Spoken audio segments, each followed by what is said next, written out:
three levels, or three kinds, or four kinds of poverty. There is poverty by inheritance.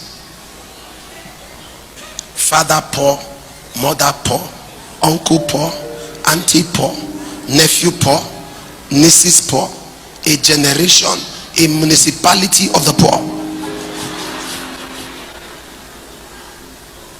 There are people that are so poor that poor people call them poor. So poor. Hate it. Some years ago, somewhat, a young man, as walking out of church to the glory of God, a young man came and knelt down and said, I want to be your son. I said, what do you do? He said, I'm a pastor. I said, no. Pastors are terrible to father. You father a businessman, you father a politician, but pastor, he knows what you know. Sometimes you talk to him, he already knows what you want to say. So it takes a person who totally is yielding and submissive to be mentored. So they say he's a pastor. I said, no. And the Lord said, accept him. I said, okay. Come. Give me your hand. I prayed with him. When I was done praying with him, I was working. He said, I do not have money to go back to my station. I said, excuse me, is this mentorship or sponsorship? He said, I need money. I gave him. I was going. He said, sir, one more thing. They said there is a pastor's conference. There's a conference coming up. I said, yes. He said, that means we'll come, we'll register, we'll book the hotel. I don't have money for that one. Give me. The Lord said, give him. I told myself, now I'm in trouble. I gave him. I left. When the conference began, I was outside. I saw people coming out from their vehicles. I spotted him. You know, you always recognize people who ask you for money. No, you know them. So I spotted him. I turned and I was talking to people. And I felt somebody touch me from behind. Now, I was worried how the protocol allowed him. You know what he did? He was coming from behind like that, and the protocol were coming close, and he told them, sounding so familiar. He said, who are you? I'm his son. And the clowns that call themselves protocol, all of them stepped back. And the guy came and touched me. I said, oh. He said, Papa, I know you saw me and you turned. I said, welcome. So you can go for the conference. He said, the truth is, I need money.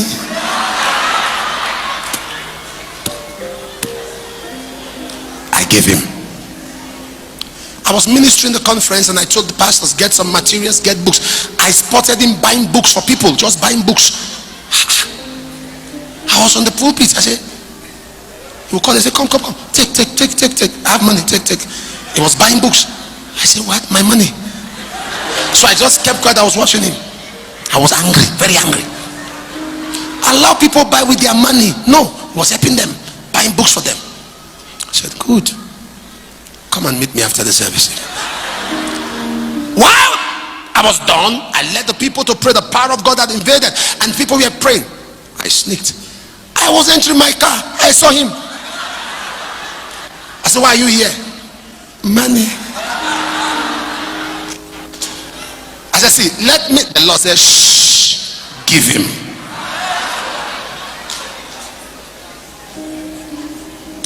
I knew I was in trouble. We had a program, and I ministered on the mystery of the firstborn, the errors of Reuben. I had already told my PA, I said, this is money. You know that boy? When he comes, give him. I don't want to see him. But at the end of the service, my PA brought the money back to me. He said, I didn't see him. I said, there's trouble. I never knew as the word was going on, he broke down in tears. He went back. He didn't ask for money. I had to call him. How did you go back? He was quiet. He said, I'm not at my station. I went to a mountain to pray. He said, everything you preached my life. I'm the firstborn. Poverty in the lineage. And he said quite a lot. And began to pray. Because normally, this guy would send me SMS. It got to a point when I see his call, he said, Daddy, good morning, sir. I will reply, how much? Because I know what he wanted. But this time around, I saw his call about a week after that program. He was calling me back to back. I didn't pick up the phone because I was saying, this guy wants money again. He sent a message. He said, Dad, pick up your phone. My level has changed. I said, okay. Something. So I called him. I said, yes. What is it? He said, I gave a prophecy to someone on the island of Lagos. Lagos has mainlands and islands. He said, I gave a prophecy to somebody in Lagos about the fruit of the womb. And we were barren for over 12 years. The woman took in, the baby just came. And the husband called me to name the baby. I did. And they gave me 4 checks. What was in the check was so heavy, they split it into 4 leaves. He says, I waited, the accounts are heavy. And he thought it was 200 million naira in our currency. $500,000. About $500,000. Thereabout. And he said, my story has changed. And I said, my son. I always knew you were going to be a great guy. Why are you laughing at me? I invested in that life. I sold in his life. And he said, Dad, can you send me your account details? I said, right away. He said, I've got some serious tithes to pay. I said, right away. And he paid the tithe. He said, anytime you are in Lagos, just let me know, so I can just say hello to you. I began to go to Lagos more regularly. I began to pass through Lagos more. And I said, I'm passing through. Don't worry, I'm just letting you know.